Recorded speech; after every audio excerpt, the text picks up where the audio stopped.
11월부터 읽기 시작한 욥기가 오늘에서야 결론을 짓게 되었습니다. 욥의 이야기를 잠깐 돌아보면 모든 관계를 이익관계로 보는 사탄이 욥이 까닭없이 하나님을 섬길 리가 없다고 하나님께 상고합니다. 놀랍게도 하나님은 이 사단의 도발적인 내기에 응하시죠. 그렇다면 하나님은 왜 그 내기에 응하셨을까요? 그 이유를 곰곰이 생각해보면 이것은 하나님과 인간의 관계가 이익관계가 아닌 진정한 사랑의 관계이기 때문입니다. 또 다른 말로 표현하자면 하나님께서는 이익관계가 아니라 자신만을 순수하게 바라보는 욥을 신뢰했기 때문입니다. 그런데 가만히 생각해보면 역설적으로 욥에 대한 하나님과 관심과 신뢰가 오히려 욥의 인생을 괴롭게 만들고 있습니다. 참 아이러니한 상황입니다. 하나님께서 우리를 사랑하시며 신뢰하신다면 우리의 인생에 어려움이 없어야 할 것 같지만은 욥기는 전혀 반대의 상황을 보여주고 있습니다. 이것을 우리 삶에 적용하여 생각해 보자면 우리를 향한 하나님의 지극한 신뢰와 관심이 우리에게 짐과 고통이 될 수 있다는 사실입니다. 하나님과 사단의 내기에서 하나님의 명예를 짊어진 욥의 모습은 참담합니다. 하룻밤에 10명의 자녀와 모든 재산을 잃고 심지어 온몸에 퍼진 피부병으로 인해 재 가운데 앉아 몸을 끓고 있습니다. 이런 모습을 상상해 보면 우리를 향한 하나님의 신뢰와 사랑이 부담스럽기까지 합니다. 많은 사람들은 욥이 그에게 닥친 고난을 수동적으로 참은 것으로 이해합니다. 그러나 그것은 완전한 오해입니다. 고통이 더해갈수록 욥은 말이 많아지고 그 표현도 갈수록 거세집니다. 오히려 욥의 친구들의 말이 옳은 말로 가득 차 있는 것처럼 보입니다. 그들은 인과응보가 하나님의 정의라고 욥에게 말합니다. 그러나 욥은 나는 결코 너희를 옳다 하지 않겠고 내가 죽기 전에는 나의 온전함을 버리지 아니하리라고 말합니다. 욥은 하나님께서 까닭없이 왜 자신을 극심한 고난 가운데 몰아넣느냐고 하나님께 달려들고 있습니다. 하나님께서 까닭없이 자신을 친다는 생각 때문에 욥의 말은 점점 거칠어지고 있으며 하나님께 강력히 저항하며 씨름하고 있습니다. 팀 켈러 목사는 이 부분에 대해서 이렇게 말합니다.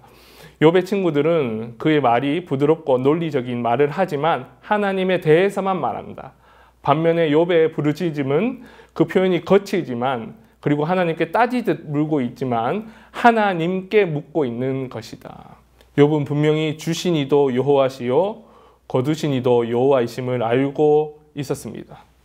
그러나 욥은 왜 거두어 가시는지가 궁금한 것이죠. 왜 까닭없이 거두시며 왜 까닭없이 자신을 고통으로 몰아넣는지가 궁금한 것입니다. 욥은 하나님께 버림을 받았음에도 불구하고 하나님을 버리지 않는 자의 모습을 너무나 잘 보여주고 있습니다. 그런데 우리 주님도 마찬가지입니다. 갈보리 언덕에서 손과 발에 못이 박히고 옆구리에 창이 찔린 모습은 저주받아 버림받은 모습입니다. 그래서 주님께도 이렇게 말씀하시죠. 나의 하나님 어찌하여 나를 버리시나이까. 우리 주님도 하나님께 버림받았음에도 불구하고 하나님을 버리지 않는 자의 모습을 잘 보여주고 있습니다. 이렇게 본다면 욥은 그리스도를 보여주는 모형이라고 볼 수 있을 것입니다. 욥의 부르짖음에 드디어 하나님은 입을 열고 욥에게 질문들을 쏟아내십니다. 그리고 욥은 그 질문에 다 대답하지 못합니다. 특히 38장에서 하나님이 이렇게 말씀하십니다. 누가 사람 없는 땅에 사람 없는 광야에 비를 내리느냐. 사람이 없는 곳에 비를 내리는 것은 낭비 같아 보입니다. 전혀 까닭이 없어 보입니다. 그런데 예수님께서도 이와 동일한 말씀을 마태복음 5장 45절 하반절에서 하고 계십니다. 이렇게 말씀하십니다. 하나님이 그 해를 악인과 선인에게 비추시며 비를 지혜로운 자와 불의한 자에게 내려주심이라. 조금 더 풀어서 설명하면 하나님은 까닭없이 사람이 없는 곳에 비를 내리시는 것처럼 까닭없이 악인에게도 비를 내리신다는 것입니다. 그렇습니다.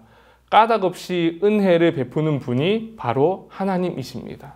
하나님은 단지 죄를 지으면 벌을 내리시는, 즉 인과 응보라는 원리로만 세상을 운영하시는 분이 아니라 아무 까닭 없이 은혜를 베푸시는 하나님을 보여주고 있습니다.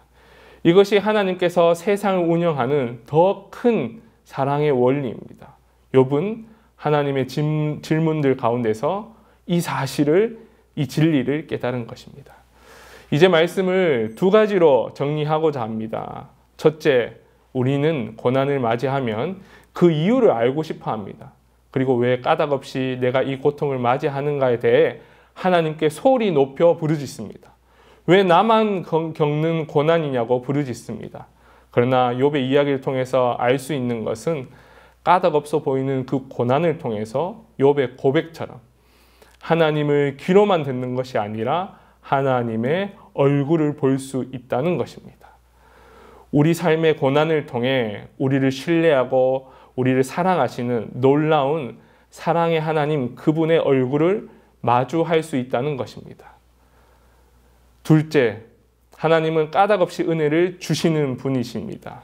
흥미롭게도 우리가 고난 가운데에서는 그 고난의 이유를 알고 싶어 합니다. 그런데 반대로 하나님께서 까닭 없이 은혜 주시는 그 풍요로움에 대해서는 그 이유를 잘 묻지 않습니다. 아마 내 실력, 내 노력 때문에 이룬 것이다 생각하기 때문일 수도 있습니다. 그러나 욥이 깨달은 것처럼 까닭 없이 고난을 주시는 하나님은 까닭 없이 우리에게 은혜를 베푸는 분이십니다. 복음의 원리가 그렇습니다. 우리를 까닭 없이 사랑하셔서 까닭 없이 우리를 구원하셨습니다. 하나님의 사랑에서 우리를 끊어낼 수 없다고 성경은 말씀하고 있습니다. 따라서 하나님의 사랑을 붙잡으면 그 어떤 고난도 이겨낼 수 있으며 까닭 없이 베푸시는 하나님의 자비로운 은혜에 감격하며 또한 감사하며 살 수 있습니다.